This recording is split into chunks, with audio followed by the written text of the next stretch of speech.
move on to Nag. Hare Geeta. Krishna माता जी, दंडवत प्रणाम, सबको दंडवत प्रणाम। Thank you, Mataji. After such a long gap, we see you. We see Yes. you like face. Thank you, Mataji. Thank you so much for coming. We really, Hare really Hare Krishna, Hare thank Krishna. you, Mataji. Hope you had a comfortable stay. या बहुत अच्छे से, बहुत बढ़िया। Very nice, Mataji. ठीक है, Mataji. Thank you so much, Mataji. So let's move on to Bhagavad Gita Shloka reading and understanding. And today's Shloka services will be with Praveena Mataji, Shruti Mataji, and Nikita Mataji. So let's move on. 15.03 Purushottam Yog. न रूपमसिह तथोपलभ्यते नान्तो न चार्दिं च समा प्रतिष्ठा अश्वत्थमेनं सुविरूढमूलम् असङ्गं शस्त्रेन्द्रडेन चित्वा. We'll do the another one also.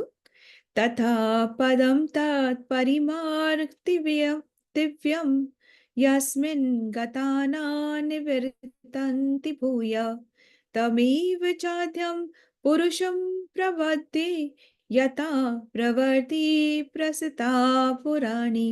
I'll just do it once again. न रूपमस्येय तथोपलभ्यते नान्तो न चार्दिं च समा प्रतिष्ठा अश्वत्थमेनं सुविरूढमूलम् असङ्गं शस्त्रेण दृढेन छित्त्वा तथा पदं तत् परिमार्गतिव्यं यस्मिन् गतानातिवर्तन्ति भूयम् तमेव चाद्यं पुरुषं प्रवद्ये यथा प्रवर्ति प्रसता पुराणी. Yes, Mataji, will you be able to take it? हरे कृष्ण माता जी, दंडवत प्रणाम, सभी को दंडवत प्रणाम। श्लोक 15.3 and 4।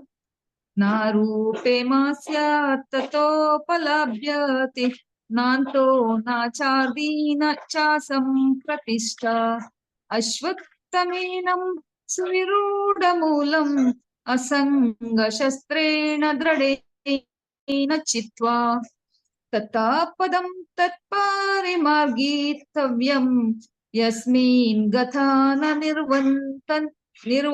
निवर्तन्ति भूय तमेव चाद्यं पुरुषं प्रपद्ये। उसी टोन पे ले लीजिए जिस टोन पे आपने फर्स्ट शुरू कराया था, फिर आपका एकदम स्मूथ आ जाएगा। 1 सेकंड स्टार्ट 15.4 को स्टार्ट करिए, उसी ट्यून फर्स्ट स्टार्ट करें, आपका बिल्कुल परफेक्ट आ रहा है।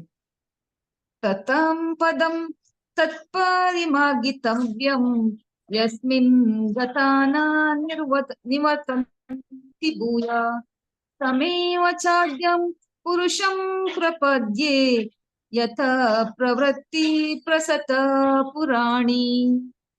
हरे कृष्ण माताजी। माताजी ओके, ये श्रुति जी दंडवत प्रणाम। 15.3 and 4। न रूपम अश्येष ततोपलभ्यते नान्तो न चादिर्न च सम्प्रतिष्ठा अश्वत्थम् एनं सुविरुद्धमूलम् असङ्गशस्त्रेण दृढेन चित्वा तथा पदं तत् परिमार्गितत्वं यस्मिन् गताना निवर्तन्ति भूय तमेव चाद्यं पुरुषं प्रपद्ये यत प्रवृत्ति प्रसृता पुराणी। हरे कृष्ण, दंडवत प्रणाम।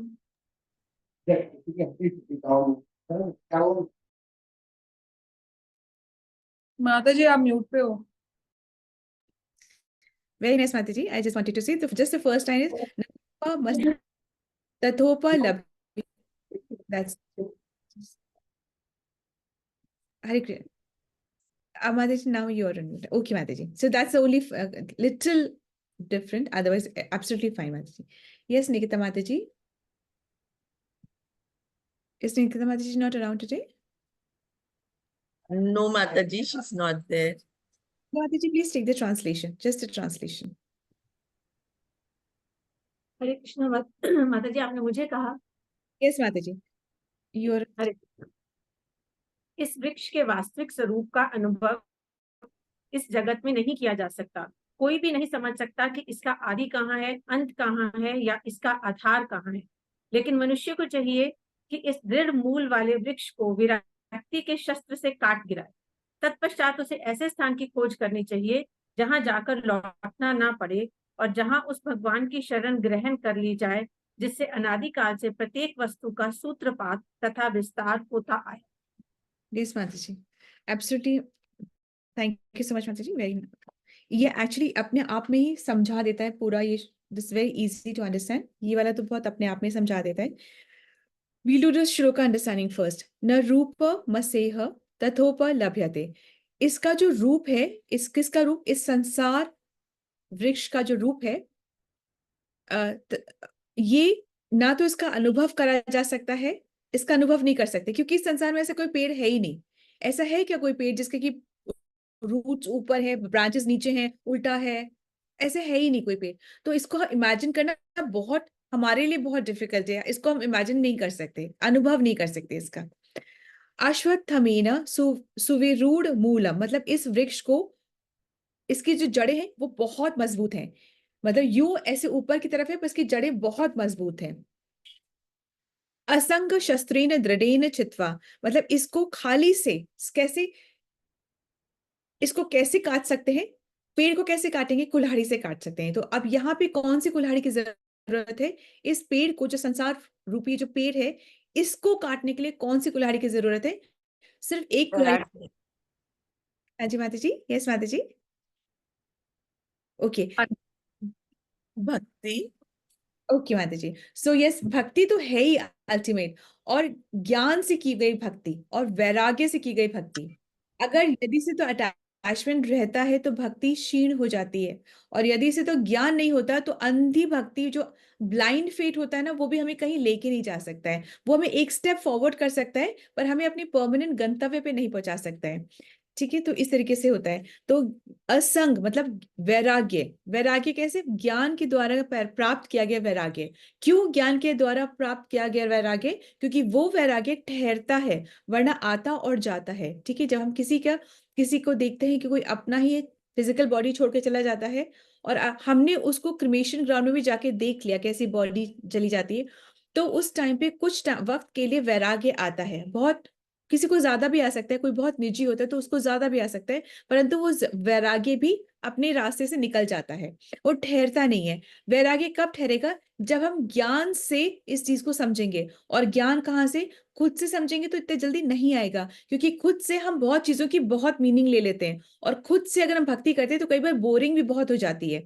खुद से ना हमारा फिर वही वही टेस्ट हमें बिल्कुल, या तो हमें भुला देता है कि हमें दूसरों से आचरण कैसे करना है। यदि से तुम खुद से भक्ति करते रहते हैं तो कई बार क्या होता है कि हम भक्ति करने में इतने इन्वॉल्व हो जाते हैं, या इतना अपने आप में अहम आ जाता है कि हम तो ऐसा करते हैं, तो हमें दूसरों से कैसे व्यवहार करना है उसकी बिल्कुल भी हम भूल जाते हैं। इसलिए कहते हैं भक्ति संग में रह के करनी चाहिए, जैसे हम दूसरों से परस्पर व्यवहार कैसे करें उसकी भी ट्रेनिंग, ग्रूमिंग हमारी संग संग चलती रहे। क्योंकि बिना विनम्रता के, बिना ज्ञान के, बिना वैराग्य के भक्ति की हुई भक्ति किसी आपको, हमें किसी गंतव्य तक नहीं पहुंचाती है। ठीक है, अंडरस्टैंड?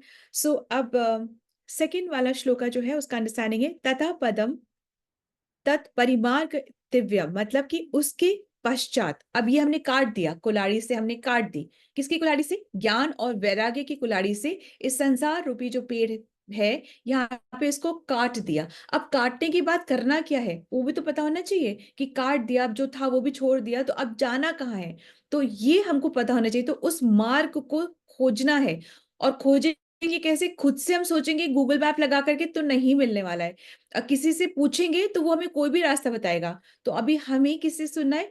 परंपरा से जो गुरु हैं उनसे इस ज्ञान को प्राप्त करना है। ठीक है, परंपरा से जो गुरु हैं उनसे इस ज्ञान को प्राप्त करना है। तथा पदम तत् परिमार्ग इत्यव्यम, उसके पश्चात स्थान को खोजना चाहिए। यस्मिन गता न निवर्तन्ति भूया, मतलब जहां जाकर हम वापस नहीं आए। बाकी यहाँ तो हम घूमते ही रहते हैं, तो कोई तो ऐसी जगह हो जहां हम जाकर के हम वापस नहीं आ सकते। तमेव चाद्यम पुरुषम प्रपद्ये, मतलब उस ही, तथा आदि, उस ही के पास जाना है। भगवान खुद कह रहे हैं कि उसके पास जाना है। तो अभी हम कई बार खुद पढ़ेंगे ना, तो हमें लगेगा कि यार ये भगवान भी कह रहे हैं कि उसके पास जाना है, तो मतलब ये कोई तीसरा है, कोई और है, मतलब मैं हूँ, भगवान ने भी कोई और है, क्योंकि भगवान तो खुद कह रहे हैं कि उसके पास जाना है। तो ये हम खुद से पढ़ते हैं तो ये आता है, और यदि वही हम आचार्यों की वाणी सुनते हैं तो हमें पता चलता है कि भगवान की बोलने की शैली है ये। भगवान जो ये बोल रहे हैं कि उसके पास जाना है, एक्चुअली बात खुद की कर रहे हैं। जैसे लखनऊ में भी ये बहुत अंदाज होता है कि जैसे बोलते हैं कि थर्ड लैंग्वेज में बात करते हैं, हम करके बात करते हैं, तो कई बार ऐसे लगता है जो राजस्थान से होते हैं उनको लगता है हम की क्या बात है, कि इसमें बहुत अभिमान है, पर वो उनके बोलने की शैली है ये। ठीक है, उनके ऐसे बोलने की शैली है, इसलिए भगवान अपनी शैली में बात कर रहे हैं जो हमें कई बार न समझ में आए। इसलिए जो परंपरा से गुरु हैं उनको सुनना चाहिए। यथा प्रवृत्ति प्रसता पुरानी, मतलब जिस भगवान से, किसको सुनना है, उसको सुनना है। कौन, भगवान। ठीक है, जिस भगवान से संसार के वृक्ष की उत्पत्ति होती है, ये पेड़ ही वहीं से आया है, तो उसी के पास जाना है, और वही विस्तार करते हैं, और वो जो है वो आदि है, वो अत्यंत पुराने हैं, मतलब वो आदि है। तो ये हमने तो पढ़ा ही है ना कि आदि पुरुष कौन है, कृष्ण है आदि पुरुष। सो इसका ये एक श्लोक एक्सप्लेनेशन है। थोड़ा सा आगे और हम बढ़ते हैं, हम पता करते हैं कि एग्जैक्टली कि क्या बात हो रही है कृष्ण में और अर्जुन में।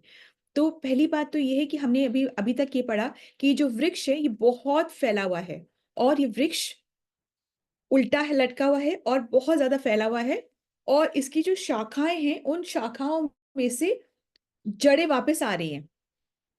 पहले तो एक जड़ है, भाई जड़ है तभी तो वृक्ष है।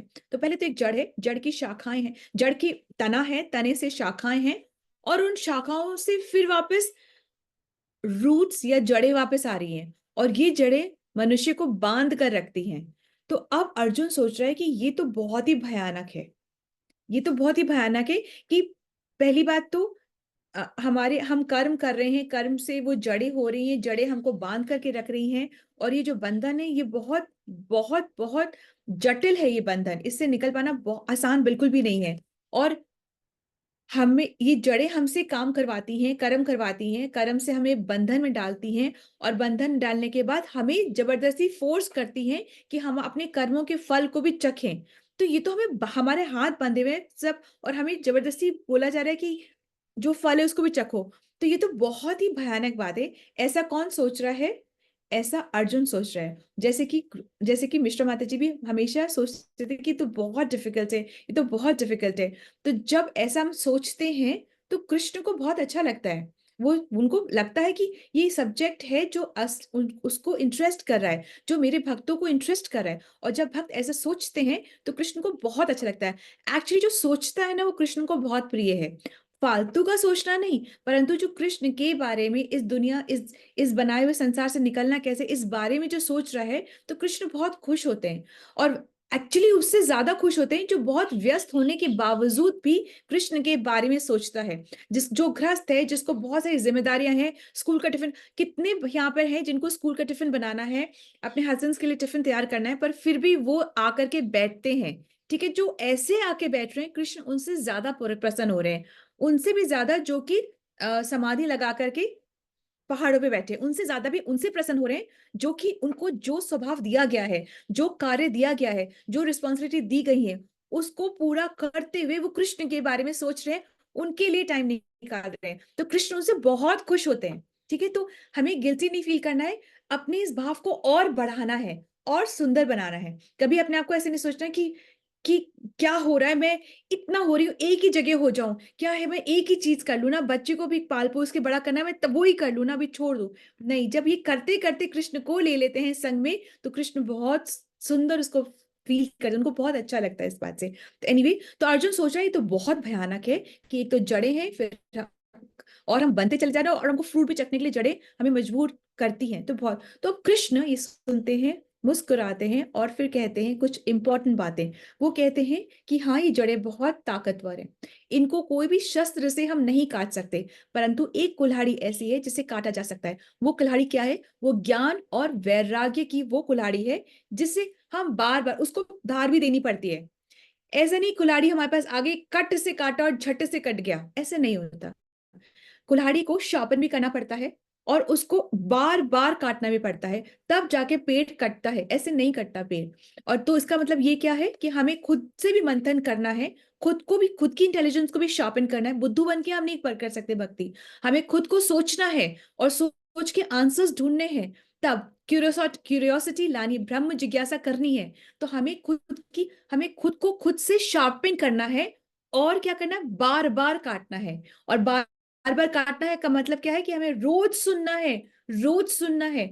अभी हो सकता है हमें लगे कि बहुत डिफिकल्ट है, पर एटलीस्ट हम डिफिकल्ट के लिए कमिट ना करें तो एटलीस्ट हम जो सही है उसको रोज सुन तो सकते हैं। यदि से हम सुनेंगे, श्रवणम से ही शुद्धि हो जाती है। जो पढ़े लिखे नहीं है, क्या उनकी शुद्धि नहीं होगी? होगी। वो कैसे शुद्धि करेंगे? सुन के शुद्धि करेंगे। जिनके पास एक्सेस नहीं है कि वो आचार्य जनों का के सेवा में हो, फिजिकली उनको सुन सके, तो क्या कर सकते? उनकी शुद्धि नहीं होगी? नहीं, ऐसा नहीं है, उनकी भी होगी। वो कैसे भी सुने, परंतु परंपरा से, गुरु के माध्यम से सुनेंगे तो उनका उद्धार हो ही जाएगा। जो भी कुछ करना चाहते हैं आप, कुछ ही नहीं करे, सिर्फ हाथ जोड़ना चाहते हैं, चलो जोड़ो, हाथ ही जोड़ो। धीमे धीमे आप हाथ किसको जोड़े वो भी देखने की आपकी जिज्ञासा बनेगी। और ऐसे करके आप धीमे धीमे ऊपर पहुंच जाएंगे, मतलब ऊपर वाले हायर लेवल पे आप पहुंचेंगे। ठीक है।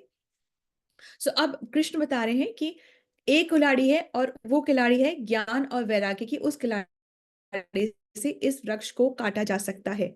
अब ऐसा वृक्ष जो है, ये ना नॉन डिवोटीज को तो समझ ही नहीं आएगा। जो भगवत गीता नहीं पढ़े उनको ये वृक्ष के बारे में कोई अता पता ही नहीं है। बिना अता पता की गति होगी ही नहीं।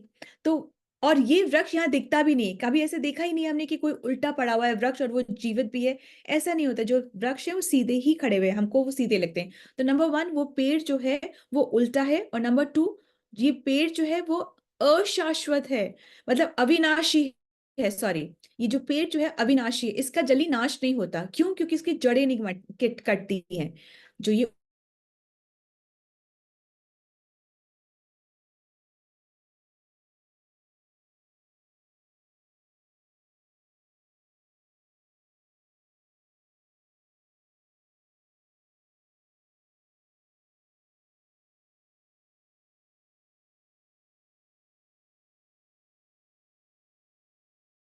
ऐसा नहीं करेंगे, परंतु हम फिर वापस उस पाप को हम रिपीट करते हैं, फिर गिल्टी होते हैं, फिर प्रण लेते हैं, फिर हम ही करते ही साइकिल चलता ही जाता है। ये पता है क्यों चलता है? क्योंकि हमारी प्रवृत्ति नष्ट नहीं हो रही है। जैसे हम घास को, लॉन में घास काट देते हैं तो उसके बाद फिर थोड़ी देर में घास उग जाती है। क्यों? क्योंकि उसकी रूट जो है वो नीचे दबी हुई है, इसलिए वो बार बार आती रहेगी। पेड़ को भी बिल्कुल काट दो तो भी वो आएगा, क्योंकि रूट उसकी दबी हुई है। इस तरीके से हमारे भी पाप करते हैं, ठीक पता चलता है, प्रायश्चित करते हैं, वापस पाप करते हैं। क्यों? क्योंकि प्रवृत्ति नहीं चेंज हुई है। अब ये प्रवृत्ति कैसे चेंज होगी? ये प्रवृत्ति सिर्फ कृष्ण, राधा कृष्ण की भक्ति से ही ये प्रवृत्ति चेंज होगी, वरना और किसी तरीके से शुद्धि हो सकती है पर प्रवृत्ति चेंज नहीं होगी। मतलब कि हम धाम यात्रा करते हैं, हम तप करते हैं, हम ध्यान करते हैं, हम पुण्य करते हैं, हम सेवा करते हैं, हम यज्ञ करते हैं, प्राणायाम करते हैं। इस सब से क्या होता है? ये एक अच्छा कर्म है, ये सत्य कर्म है। इससे क्या होगा? लाभ होगा, बिल्कुल लाभ होगा। परंतु हमारी जो पाप करने की प्रवृत्ति है ना, वो नहीं खत्म होती, वो नाश नहीं होती। एक बहुत एग्जाम्पल मुझे तो बहुत जो हमेशा हमेशा अच्छा लगता है वो है रावण का। ठीक है ना? तो रावण से ज्यादा तपस्या तो कोई कर ही नहीं सकता, उससे ज्यादा जो सैक्रिफाइस, उससे ज्यादा वो बहुत ही फैमिली पर्सन भी था बाय द वे। ठीक है, उसने अपनी बहन के लिए क्या नहीं कर दिया, अपने भाई के लिए क्या नहीं करता। तो वो बहुत फैमिली पर्सन भी, परंतु फिर भी जब उस जब उसका बात आई तो शिव जी भी ने भी वो सामने नहीं आए। He did not interfere. Shiv ji ने इंटरफियर नहीं करा, दुर्गा ने इंटरफियर नहीं करा। जब बात आई कि राम जी को संहार करना है तो किसी ने इंटरफियर नहीं करा। और रावण से बड़ा भक्त हो नहीं सकता था कोई शिव का, है नहीं, मतलब कोई शिव का। ठीक है ना? तो ये एक बार कभी कभी इस बात से भी सोच लेना चाहिए, इस बात को भी। तो प्रवृत्ति कब चेंज होती है? सिर्फ राधा कृष्ण की सेवा से ही चेंज होती है। अभी जो पेड़ है, ये पेड़ कब से है हमें नहीं पता, हम नहीं जान सकते। इसमें नहीं पढ़ना है कि कब से है, आत्मा कब पहली बार, इसमें हम नहीं, इन प्रश्नों के उत्तर में उलझना नहीं है, इसको नहीं समझना है। ये आदि है, अनंत काल से है, इसका कोई अंत नहीं है, आप कहीं इसका अंत देख ही नहीं सकते। आप सोचो कि मैं फ्लाइट से जाऊं ऊपर तक, नीचे तक जाऊं, कुछ सबमरीन से जाऊं, कुछ नहीं हो सकता। इसका ना आप शुरुआत देख सकते हैं ना इसका अंत देख सकते हैं। और एक और जो बहुत इंपॉर्टेंट बात है इस पेड़ में, वो ये है कि कोई भी जो शाखा है वो सुरक्षित नहीं है। कोई भी जो शाखा है वो सुरक्षित नहीं। ये शाखा क्या है? ये शाखा क्या है? शाखा है क्या? ब्रह्मांड और प्लैनेट्स जो सब। डिफरेंट प्लैनेट्स है ना, डिफरेंट, बिल्कुल ठीक बोला माता जी। तो ये जो शाखाएं हैं, जो तने में से जो शाखाएं आ रही हैं, ये डिफरेंट प्लैनेट्स हैं, डिफरेंट योनियां हैं, डिफरेंट जो जन्म हम लेते हैं, डिफरेंट बर्थ्स हैं जो हम लेते हैं, वो हैं। तो कोई भी योनि, कोई भी शाखा, कोई भी लोक सुरक्षित नहीं है। ब्रह्मा की भी अवधि है और ब्रह्मा के भी पिता हैं। ठीक है, ब्रह्मा की भी अवधि है तो ब्रह्मा के भी पिता हैं। तो कोई भी जगह सुरक्षित है ही नहीं, कहीं पर भी ऐसा आपको बहुत सेफ फील नहीं करेगा, ठीक नहीं लगेगा। और ये जो ब्रह्मांड है, अभी ब्रह्मांड की बातें हो रही ना, ये जो ब्रह्मांड है, ये ब्रह्मांड कितना बड़ा है, उसके कितने लेयर्स हैं, ये अभी भी रिसर्च में ही है। जो वैज्ञानिक के रिसर्च में, शास्त्र में लिखा हुआ है। और अगर एक्चुअली में हमें इस सब से उठ करके हमें क्या करना है, हमें सिर्फ भक्ति करनी, दृढ़ भक्ति करनी। इसमें पड़े रहेंगे तो बिल्कुल टाइम इसी में चला जाएगा और हमारा उद्धार फिर भी नहीं होगा। बहुत ज्यादा ज्ञान से ना उद्धार नहीं होना। प्रभुपाद जी कहते हैं जो तुम्हारी काम की बातें नहीं ना, उसकी बहुत ज्यादा डेप्थ में मत जाओ प्लीज। प्रभुपाद जी ने साफ साफ कहा है, जो हर, ऐसे सोचो हर सब्जेक्ट का मैं वॉकिंग इंसाइक्लोपीडिया बनकर चलता रहूं तो उससे क्या ही होगा। आपसे सब दूर भी रहेंगे कि भाई इससे तो कोई भी चीज पे, विषय पे बात करना मतलब डिस्कशन, डिबेट, बहसबाजी करना है। ठीक है, तो आपसे लोग भी दूर हो जाएंगे और आपको भी अपना लोक नहीं मिलेगा, आपको भी अपना गंतव्य नहीं मिलेगा। तो वॉकिंग इंसाइक्लोपीडिया बनने का कोई फायदा है? हर सब्जेक्ट पे थीसिस ज्ञान पता करने का कोई फायदा है? नहीं है। ज्ञान कहाँ पता करना है कि भक्ति दृढ़ता से करनी है ये, और दृढ़ता से भक्ति कर पाए इसलिए सुनना जरूरी है, नहीं तो भक्ति तो यूं छूटती है। क्यों सुनते हैं, क्यों हम ये कर रहे हैं चर्चा? क्योंकि पहली बात तो ये कर्म नहीं है, ये क्या है, ये सतोगुण से भी ऊपर कार्य है, ये विशुद्ध सत्वा का कार्य है। और हमें इसी कार्य में रह करके सारे कार्य करने हैं, इसी गुण में रह के सारे कार्य करने हैं। ठीक है, तो कहने का तात्पर्य ये है कि ये जो जंगल है, ये सॉरी, ये जो पेड़ है, ये एक तरीके से जैसे बहुत घना जंगल के जैसे है। ये ना पता चलता, जब हम बीच में पहुंच जाते हैं, ना पता चलता है कि हम आए कहाँ से थे, ना पता चलता है बाहर निकलने का रास्ता क्या है। ये इतना घना जंगल के जैसे हमको पकड़ करके रखता है। ठीक है, और हम इसी में ही घूमते रहते हैं। कभी हम ऊपर की देवताओं की योनि में भी पहुंच सकते हैं और पशु की योनि में भी पहुंच सकते हैं, इसी में हम घूमते रहते हैं। तो अब हमें बाहर निकलने का रास्ता दिखना चाहिए, और जड़ों को काट भी दे और ये ना पता हो कि बाहर कैसे निकले, मतलब सब कुछ हमने वैराग में आ भी गए, ज्ञान ले भी लिया, और यही नहीं पता इसके बाद करना कहाँ है, किधर से बाहर किधर से निकलना है, तो वो भी फायदा नहीं है। और तो बाहर कहाँ निकलना, भगवान कहते मेरे पास आओ। क्यों मेरे पास आओ? क्योंकि हम सोचे, जैसे अभी हम बैठ के सोचे कि मेरे फादर कौन, अच्छा, उनके फादर कौन, अच्छा, ऐसे करते करते करते करते हम कहाँ पहुंचेंगे? ब्रह्मा जी के पास पहुंचेंगे। अब ब्रह्मा जी के फादर कौन?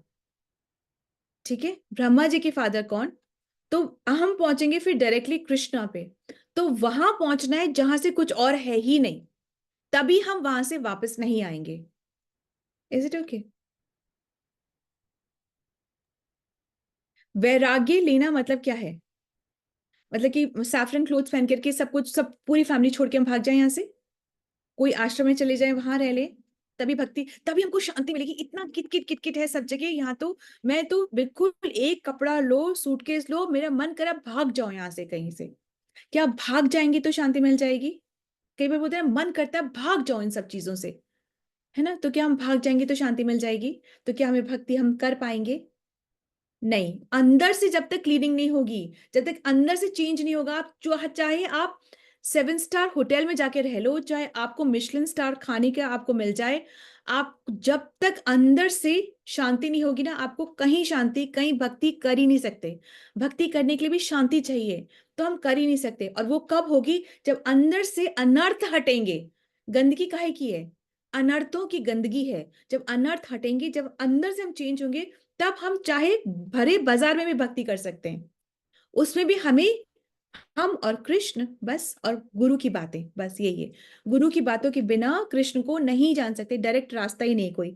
और ये वैराग्य होना मतलब क्या है कि हमारी जो ये जो होता है ना इंद्रिय तृप्ति, उसको छोड़ना, उसको कंट्रोल करना। मतलब कि कोई मेरी तारीफ करे, कोई मुझे कहे हाय कितने अच्छे हो आप, कितना सुंदर हो, आपने तो ये काम फटफट कर दिया, आप कितना अच्छा खाना बनाते हो, ये हमको हमारे कानों को यही सुनना है, ठीक है, कि आप कितना अच्छा खाना बनाते हो, आप कितनी अच्छा करते हो, आप तो बहुत अच्छे, ये हमारे कान, जब तक ये सुनता रहेगा कान खुश रहेगा।